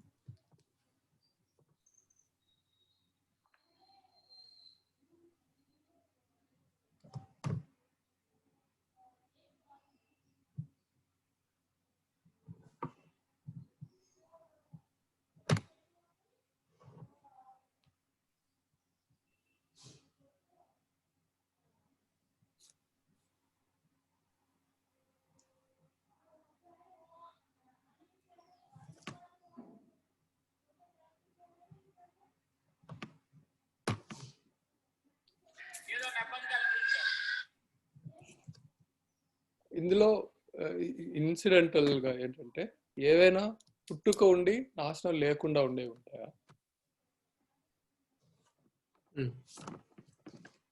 పుట్టుక ఉండి నాశనం లేనివి, ఒకసారి పుట్టి ఇంకా అక్కడి నుంచి నిత్యంగా ఉండేవి. ధ్వంసం. ఒకసారి ధ్వంసం అయితే మళ్ళీ ధ్వంసం జరగదు కాబట్టి అలా అంటారు. అది తార్కిక ఆన్సర్. అది ధ్వంసానికి అలాగే చెప్తారు. సాది అనంత ప్రధ్వంసాభావ. సాది పుట్టుకుంది, అనంత దానికి నాశనం లేదు. అభావ ధ్వంసం ఒకటే. సరే, ఇది అసమవాయి అంటే ఎప్పుడు పుట్టుక నాశనం ఉన్న వాటితో కాకుండా నిత్యం ఉండే వాటికి నిత్యంగా ఉండే సంబంధం అసమవాయి. అలా వచ్చింది. యాక్చువల్లీ ఒక చిన్న తేడా ఉంది. సమవాయము అనేది ఒక సంబంధము, సమవాయి అసమవాయి అనేది కారణం. సమవాయి కారణము, అసమవాయి కారణము. సరే, ఇది కొంచెం ఒక్క నిమిషం ఎక్స్ప్లోర్ చేద్దాం. ఇది ఇప్పుడు సమవాయము అనేది సంబంధం, అది అనిత్యములకే ఉండే సంబంధం. అనిత్యములకే అంటే రెండు అనిత్యములు అవ్వాల్సిన అవసరం లేదు, ఏదో ఒకటైనా కనీసం చాలు. అనిత్యమై ఉండాలి. ఇప్పుడు ఆ రెండిట్లో ఒకటి అనిత్యమై ఉంటే చాలు. అసమవాయము అనేది కూడా ఉందా? సమవాయము లాగా అసమవాయము అనే సంబంధం కాదు, అదేం లేదు కదా. మరి ఇప్పుడు సమవాయి అంటే ఈ రెండిట్లో ఒకటి, అది నిత్యమైన అనిత్యమైన. సమవాయి అనేది మళ్ళీ డిఫరెంట్ కేటగిరీ. అసలు ఆ కేటగిరీనే మనకి కారణాలు ఎన్ని అనే అంశంలో వస్తుంది. సమవాయి కారణము, అసమవాయి కారణము, నిమిత్త కారణము అని చెప్పని 3 రకాలుగా కారణాన్ని కేటగరైజ్ చేస్తారు. సో ఇప్పుడు మనం ఘటానికి కపాలం అనేది సమవాయి. ఘటం వదిలేద్దాం, పటం తీసుకుందాం. పటం అంటే గుడ్డ. పటముకి తంతువు అనేది సమవాయి కారణము. తంతుద్వయ సంయోగం అనేది అంటే తంతుద్వయ సంయోగం అనేది అసమవాయి కారణము. మిగతాది తురీవేమాదికం అంటారు. అంటే ఇప్పుడు మధ్యలో ఒక ఆసు లాంటిది వెళ్తూ ఉంటుంది, అంటే ఇట్లా తిప్పుతూ ఉంటారు అనమాట, ఇట్లా ఇట్లా ఇట్లా ఇట్లా. అది తురీవేమ ఇట్లాంటివి ఉన్నాయి. దానిలో చాలా రకాలు ఉంటాయి. ఇప్పుడు ఈ మగ్గంలో చాలా రకాల కాంపోనెంట్స్ ఉంటాయి. ఇవన్నీ నిమిత్త కారణములు అని అంటారు. అవును, ఇది నాకు కొంతవరకు అర్థమైంది. నాకు ఈ రెండే అర్థం అవ్వలేదు. ఈ సమవాయి అసమవాయి అనే ఆ డిస్టింక్షన్ కొద్దిగా కన్ఫ్యూజింగ్ గా ఉంది. అంటే ఇప్పుడు దేన్నైతే ఏదైతే ఒక కార్యానికి అసలు ప్యూర్ బేస్, అంటే ఇప్పుడు ఘటానికి బేస్ ఏమిటి అని అంటే మట్టి అని చెప్పచ్చు. ఇక్కడ ఇంకొంచెం మట్టి నుంచి దాని ఇంకొంచెం దాని తర్వాత కొంచెం ఫ్యాబ్రికేటెడ్ దీన్ని తీసుకుంటారు, అంటే కపాలన్నీ తీసుకుంటారు. జస్ట్ ఘటం ఉత్పత్తి అవ్వడానికి అత్యంత అంటే మౌలికమైనటువంటి పదార్థం, ఎలా చెప్పచ్చు ఒక రకంగా. మౌలికం అంటాం మనం మామూలుగా తెలుగులో. మౌలికమైనటువంటి పదార్థం ఏదైతే ఉన్నదో అది అంటే రా మెటీరియల్ అని తీసుకోండి ఒక రకంగా చెప్పాలంటే, అది సమవాయి కారణం అవుతుంది. సో ఇప్పుడు సమవాయి కారణం అంటే అది సమవాయము కలిగి ఉన్న కారణం, కలిగించే కారణం. సమవాయం కలిగి ఉన్నది అదే. ఇప్పుడు దానికిను ఈ కార్యానికిను సమవాయ సంబంధం అనేది ఉంటుంది. కార్యానికి ఈ ఘటానికిను కపాలానికి లేదా ఇప్పుడు పటానికి తంతువుకి సమవాయ సంబంధం ఉంది. సో మనం ఘటము పటంని కార్యం అంటున్నాం కదా, అది యాక్చువల్ అవుట్పుట్. మామూలుగా దానికిను ఈ రా మెటీరియల్ కి ఉండేటువంటి సంబంధం సమవాయం.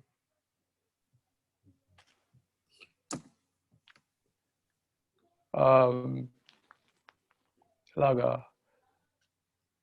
మీకు యాక్చువల్లీ దారం యొక్క సమూహమే కదా పటం అని అనిపిస్తుంది.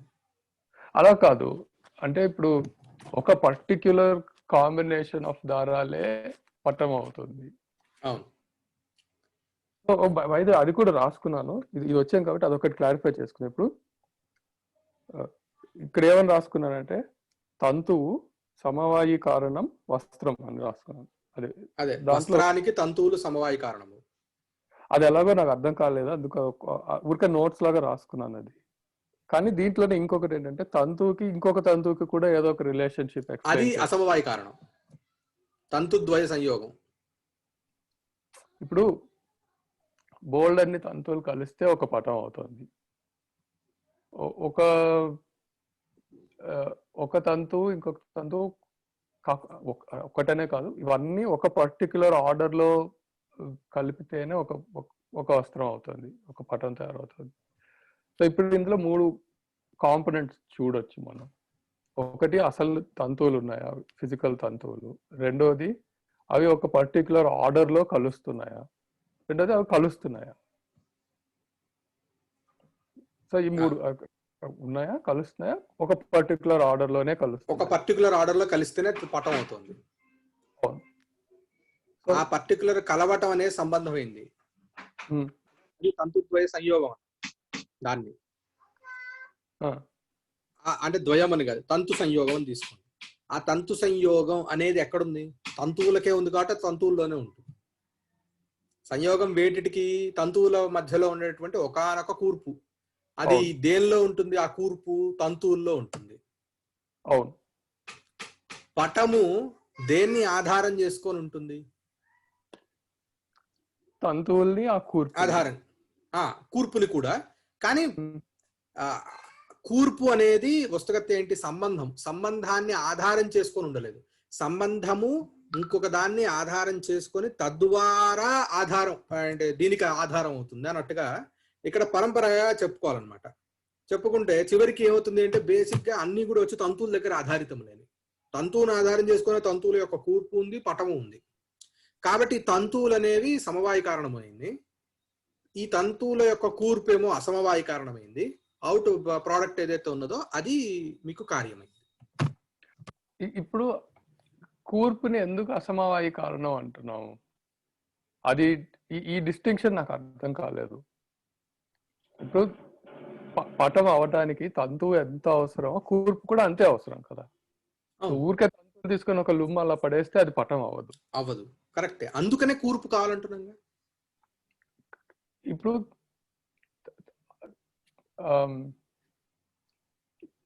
ఆ రెండు వేరే రకాలుగా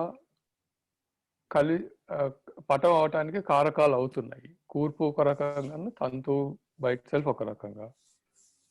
సో ఇప్పుడు కూర్పు తంతువు మీద ఆధారపడి ఉంది కాబట్టి కూర్పుని అసమవాయి కారణం అంటున్నావా?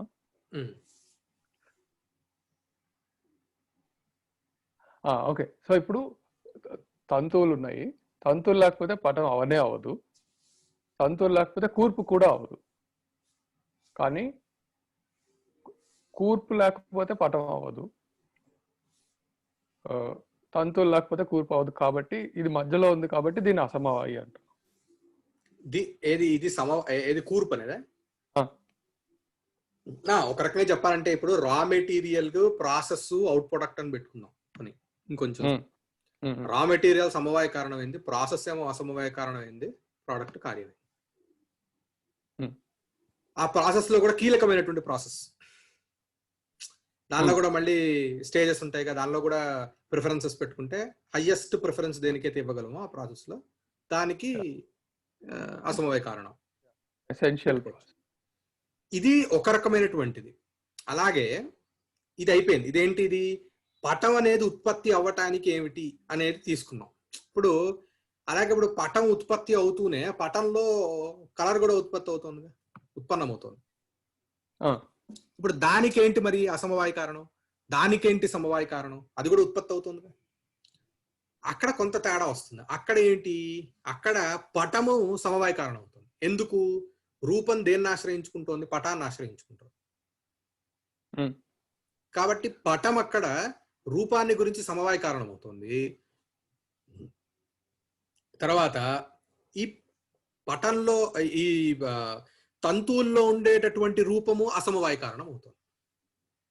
ఎందుకంటే ఇదే రూపం అక్కడ రిఫ్లెక్ట్ అవుతుంది. జస్ట్ ఒక్క 1 సెకండ్. ఇప్పుడు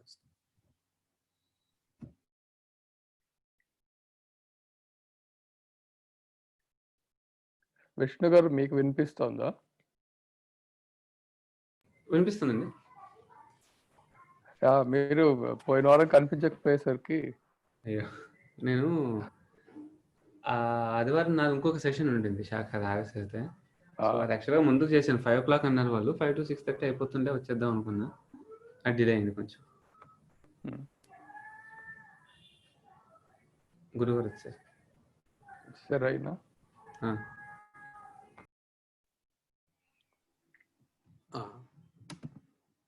సరే, ఇప్పుడు చెప్పండి.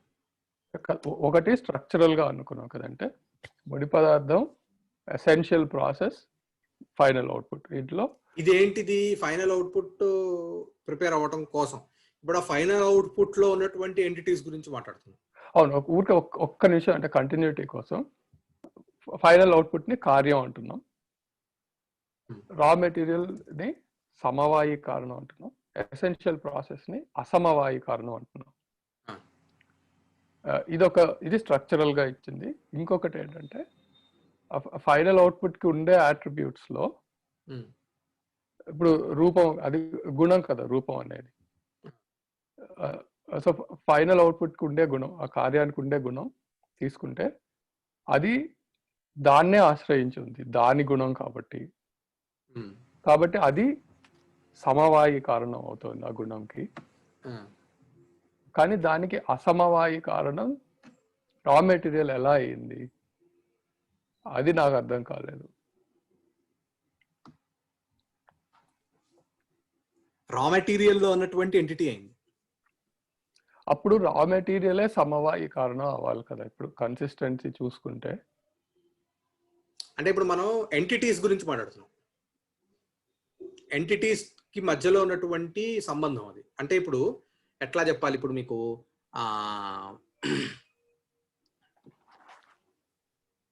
అంటే మన చిత్రపటం అనే దాన్ని పక్కన పెట్టేద్దాం, మల్టీ కలర్డ్ పటం అనే దాన్ని పక్కన పెట్టేసి మనం కేవలంగా సాలిడ్ గా ఒక కలర్ పటం తీసుకుంటే కనుక, ఒకటే అన్ని మామూలుగా పత్తి తెల్ల దారం తీసుకొని, తెల్ల దారంతో మీకు తెల్లని బట్ట వస్తుంది వచ్చింది. సో ఇప్పుడు తెల్లని బట్టలో ఉన్నటువంటి రంగుకి, తెలుపు రంగుకి రంగే కారణం అవ్వాలి కదా.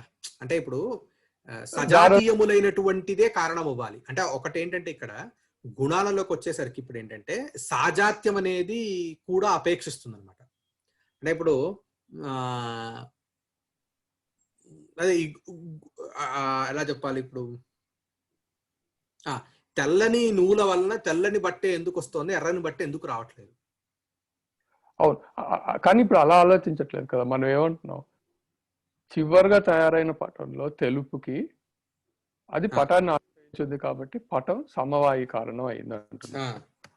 కానీ ఆ పటానికే సమవాయి కారణం అయిన దారం మాత్రం పటానికి ఉన్న తెలుపు కోసం అసమవాయి కారణంగా పరిగణిస్తున్నాం. ఎందుకు? కాదు ఆ తంతువులలో ఉన్నటువంటి తెలుపు రంగు పటంలోని తెలుపు రంగుకి అసమవాయి కారణంగా పరిగణిస్తాం. మనం తంతువు కాదు, తంతువు నుంచి తంతువులో ఉన్నటువంటి రూపం వరకు వెళ్ళాలి. అవును. భీమ్ వచ్చాడా?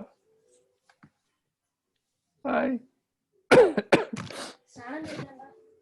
హాయ్ హాయ్ హాయ్ చెప్పు, హాయ్ చెప్పు, వాడు హాయ్ చెప్తున్నాడు. హాయ్ చెప్పు. పిల్లకలు బలి ఉన్నాయి వీడికి.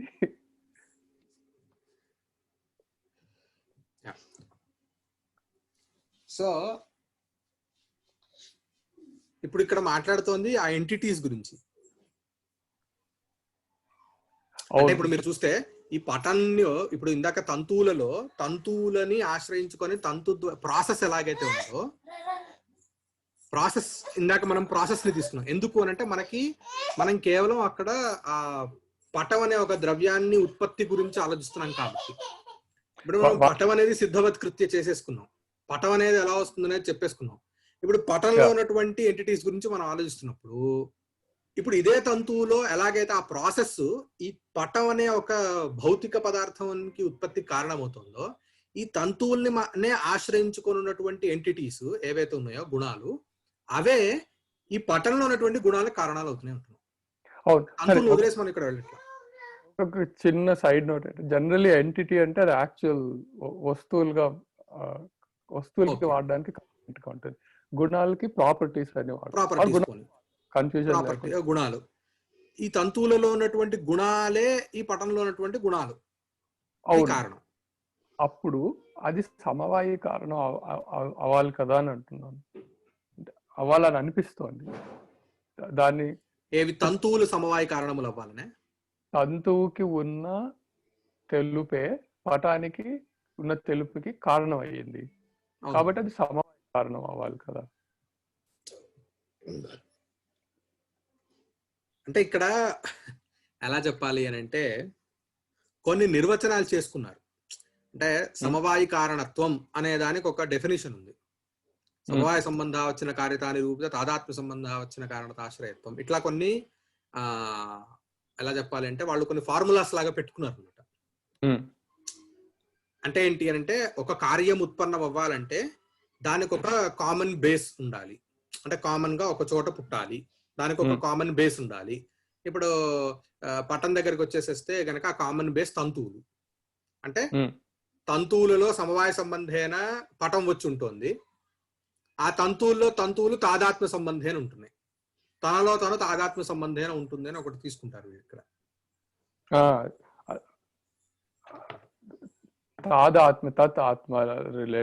తాదాత్మ్యము అనేది ఇదే బేసిక్ గా.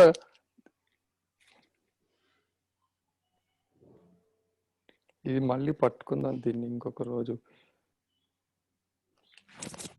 మామూలుగా ఇక్కడ నోట్స్ లో బేసిక్ గా అదే రాసుకున్నాను. తంతువుకి పటంకి అదే వస్త్రంకి సమవాయి కారణం, తంతువు సమవాయి కారణం వస్త్రం చేరుతుంది. కానీ తంతువు ఇంకొక తంతువు, ఈ రెండింటికి మధ్యలో ఉండే రిలేషన్షిప్ కి కూడా ఒక పేరు ఉందా అని. తంతువుకి ఇంకో తంతువుకి సంయోగం కదా అది.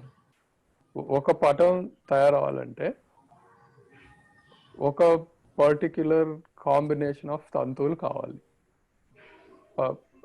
అప్పుడు ఈ తంతువులకి తయారైన పటంకి మనం చెప్తున్నాం. అది ఎలా చెప్తున్నాము అది ఎలా చెప్తాము అని అంటే, ఇప్పుడు సమవాయ సంబంధేన మనం పటాన్ని తీసుకొచ్చి తంతువులో ఉందని చెప్తున్నాం కదా.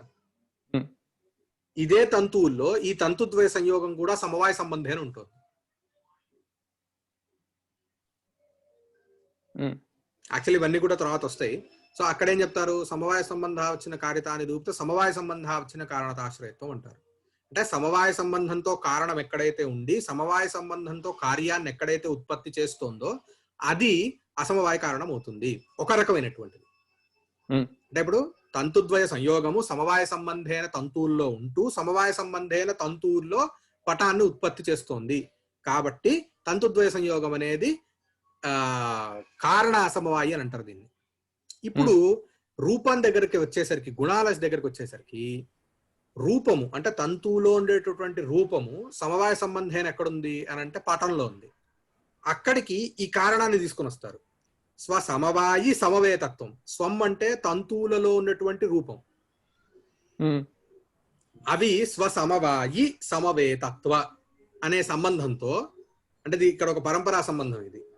స్వం తంతు రూపం స్వసమవాయి తంతు తత్ సమవేత పటః. కాబట్టి స్వసమవాయి సమవేతత్వ సంబంధంతో ఈ తంతువులలో ఉండేటటువంటి రూపం కూడా పటంలో ఉంటూ పటంలోనే రూపాన్ని ఉత్పత్తి చేస్తుంది అని చెప్తారు.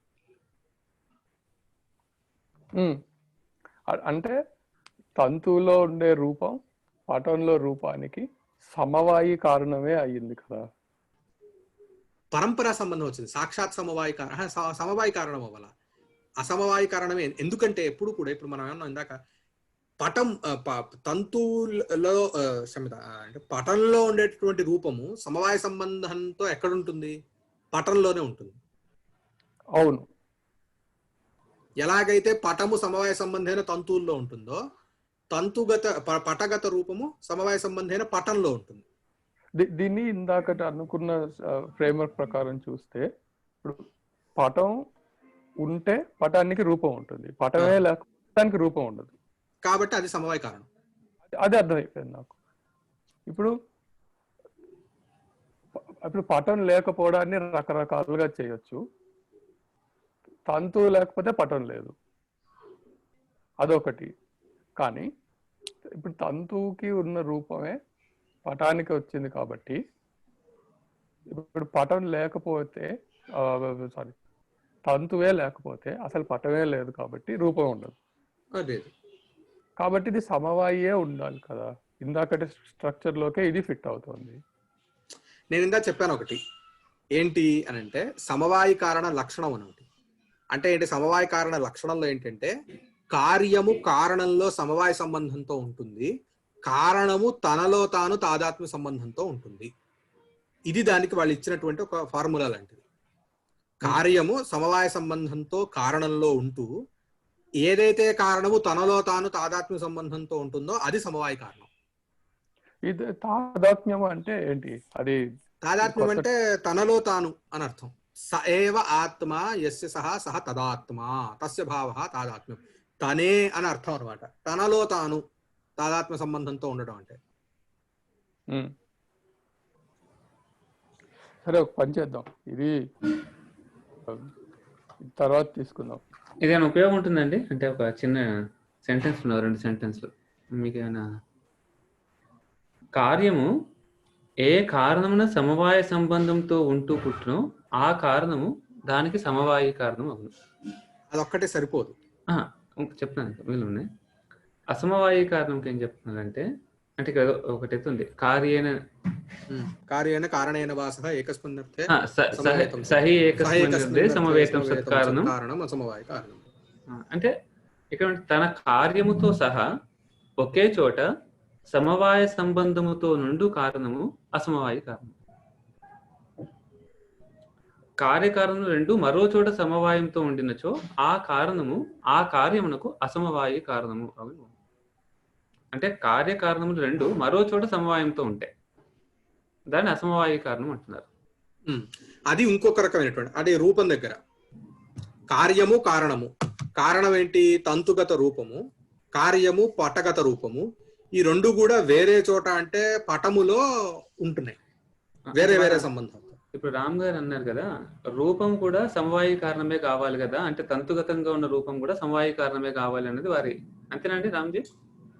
అంటే ఇందాక అంటే అప్పటికి ఇప్పటికి ఒక తేడా ఏంటంటేనండి, మనం ఇందాక మాట్లాడుకున్నప్పుడు we didn't go into the specifics అన్నమాట. అంటే ఇట్ ఇస్ జస్ట్ లైక్ ఒక ప్రాసెస్ లాగా ఒక జనరల్ దీంతో వెళ్ళామే. కానీ ఇక్కడ ఇది ఒక ఎలా చెప్పాలి, పారిభాషికమైనటువంటి పదం ఇది, సమవాయి కారణము అసమవాయి కారణం. సో ప్రతిదానికి ఏంటంటే ఒక డెఫినేషన్ వస్తుంది. సో ఆ డెఫినేషన్ వచ్చినప్పుడు దాన్ని మళ్ళీ కుదించేసుకుంటాం. మళ్ళీ అంటే ఎలా చెప్పాలంటే బ్రాడర్ ఆస్పెక్ట్ లో మనం ఏవైతే పదాలు వాడుకున్నామో వాటిని అంటే ఎలా చెప్పాలంటే ఇనీషియల్ గా అర్థం అవడం కోసం బ్రాడర్వి, స్పెసిఫిక్ వచ్చేసరికి మళ్ళీ మారిపోతూ ఉంటుంది. జనరలైజేషన్ నుంచి స్పెసిఫిక్ వచ్చేటప్పటికి ఏంటంటే ఆ డెఫినేషన్ కి మనం బద్ధులమై నడుస్తూ ఉంటాం అన్నమాట. దీనికి ఇంకో సెంటెన్స్ ఉందండి, అంటే మేబీ కంక్లూడ్ చేస్తే ఒక సెంటెన్స్, అవయ విగుణములైన రూపాదులకు, అంటే మేబీ అవయవి has got something to do with. అవును, అదే ఇదే పటము. అవయవి అంటే పటము, పటములో ఉన్నటువంటి రూపాదులకు గుణము. అవయ గుణములైనటువంటి రూపాదులు విగుణములైన రూపాదులకు అవయ గుణములైన రూపాదులు రెండవ లక్షణం అనుసరించి సెకండ్ డెఫినేషన్ అనుసరించి అసమవాయి కారణం అవుతాయని చెప్తున్నారు.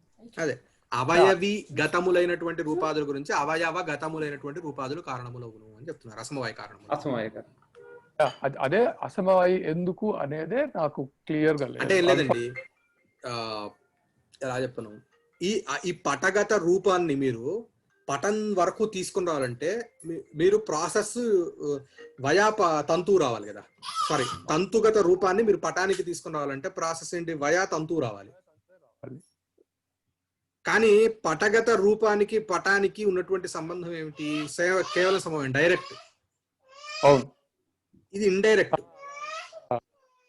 ఇండైరెక్ట్ కాబట్టి ఇది అసమవాయి అంటారు. అంటే ఇండైరెక్ట్ కాబట్టి అని నేను అన్ను, ఇక్కడ కొంచెం తేడా ఉంది అని అంటున్నాను. అంటే నేను ఎందుకు అలా చెప్పలేనంటే ప్రతి చోట ఇది ఇది ఇది ఇది ఇదవదు. అంటే ప్రస్తుతానికి మనకు కొంచెం ఎక్కడం కోసం చెప్తున్నాను అనమాట.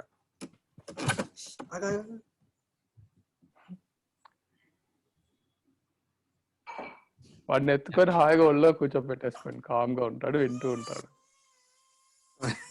వాడు ప్రస్తుతం చిరాకులో ఉన్నాడు. రా ఇట్రా. ఓకే, ఇంకా 2 ఉన్నాయి లిస్ట్.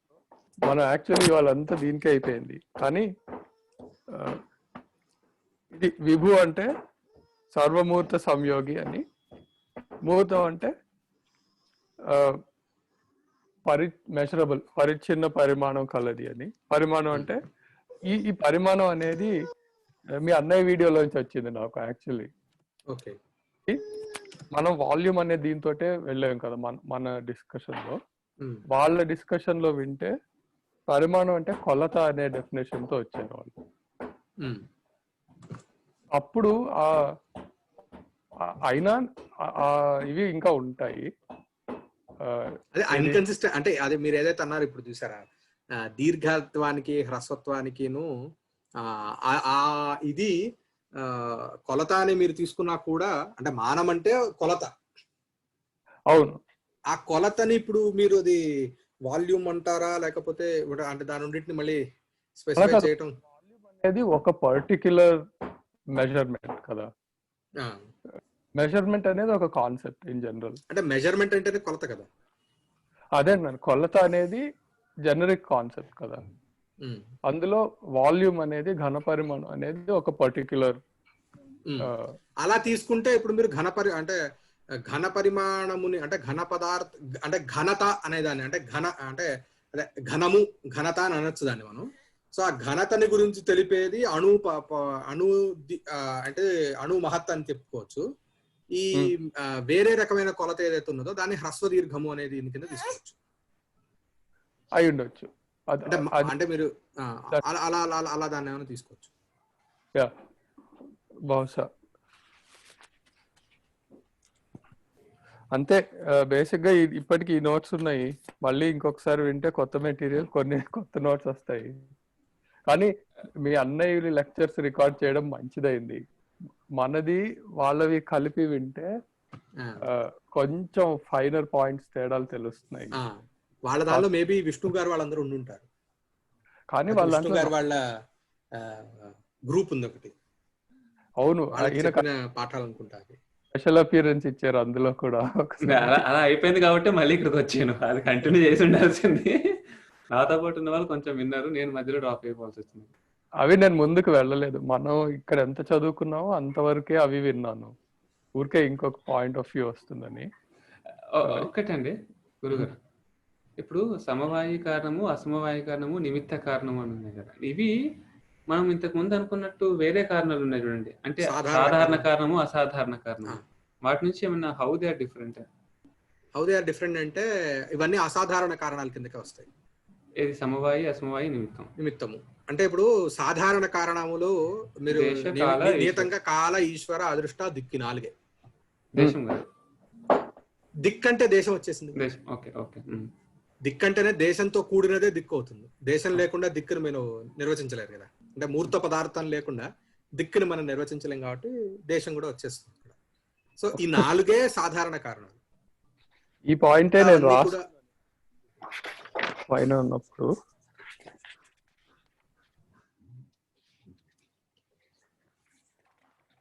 నిమిషం సార్ నేను ఇది. సో కారణం అసాధారణ, దాంట్లోనే సమవాయి, అసమవాయి ఉన్నాయి. సాధారణలో నిమిత్తం ఉంది. యాక్చువల్ నిమిత్తం కూడా అసాధారణం కిందే తీసుకో. అంటే ఇప్పుడు ఎలా ఉంటుందంటే ఇప్పుడు అదే 2 రకాలుగానే చెప్పచ్చు. ఇప్పుడు మీరు కాళేశ్వర, అదృష్ట దిక్కుల్ని మీరు నిమిత్తంలో కూడా చెప్పచ్చు.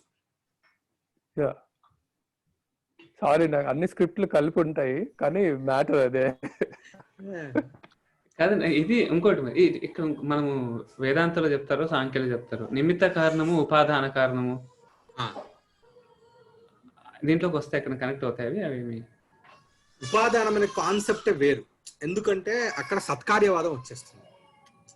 సో సత్కార్యవాదం వచ్చిన చోట అంటే మామూలుగా ఏంటంటే ఉపాదాన కారణాన్ని నైయాయికులు సమవాయ కారణం కింద తీసేసుకుంటారు. కానీ ఉపాదానం అంటే వాళ్ళది అసలు మీరు సత్కార్యవాదంలోకి వెళ్తే కానీ ఉపాదానం యొక్క ఎసెన్స్ ఉండదు, అక్కడ తెలియదు మనకి. అక్కడ ఉపాదానము నిమిత్తము అని రెండే ఉంటాయి. నిమిత్తము లేదా సహకారి అని అంటారు. అంటే వీటిలో కొంత డిఫరెన్షియేట్ చేయటం కొంచెం కష్టం. అంటే ఇది సహకారి మాత్రమే అవుతుంది, నిమిత్తం అవ్వదు అని చెప్పలేం. సహకారిని కూడా నిమిత్తం అనొచ్చు. అంటే ఏదైతే ఉపాదానం కానిదో అదల్లా సహకారి అవ్వచ్చు, నిమిత్తం అవ్వచ్చు. దానిలో కొంత వ్యత్యాసం ఉంటుంది, కానీ వానికి ఇదమిత్తంగా ఇదే దాని స్వరూపం అని చెప్పని ఎక్కడ ఈ సెషన్ స్టార్టింగ్ రికార్డింగ్ స్టార్ట్ కాకముందు ఇదే నేను డౌట్ అడుగుతున్నాను. అదే ఈ ఉపాదాన కారణం అన్ని ఎలా రిలేట్ చేసుకోవాలని చెప్పేసి నేను చదువుతాను.